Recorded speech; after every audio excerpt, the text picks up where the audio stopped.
อาหารหลักก็คือต้มมีป้านนั้นหน้าตายังดีกินต้มมีทุกมื้อทุกวันเงินบ่มีพอซื้อมา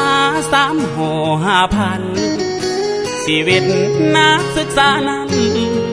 ต้องทนกันใส่ใจอดโอพ่อแม่ทุกจน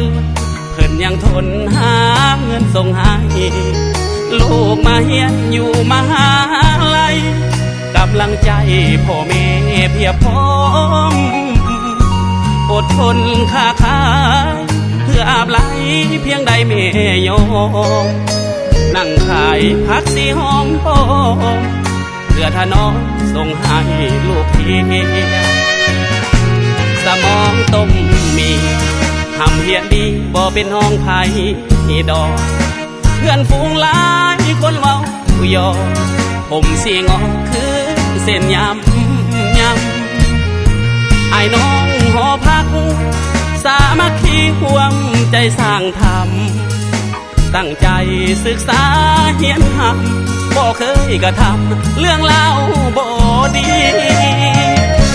ชีวิตหอพักเป้าหมายหลักคือใบ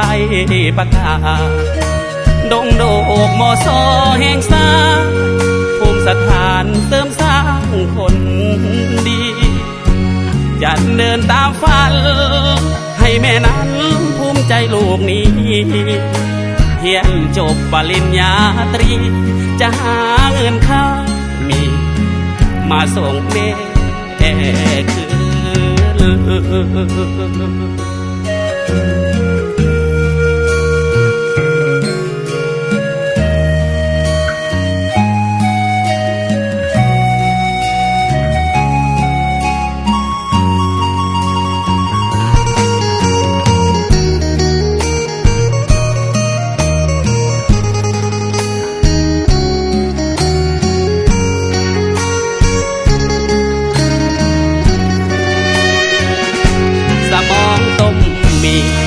ทำเพียรดีบ่เป็นห้องไผ่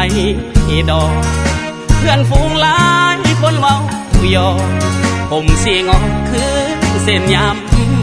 ำไอ้น้องหอพัก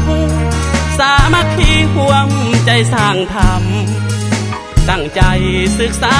เฮียนทำบ่เคยกระทำเรื่องเล่าบ่ดีชีวิตหอพักเป้าหมายหลักคือใบประกาศดงโดกมอซอแห่งสร้างภูมิสถานเสริมสร้างคนดีจะเดินตามฝัน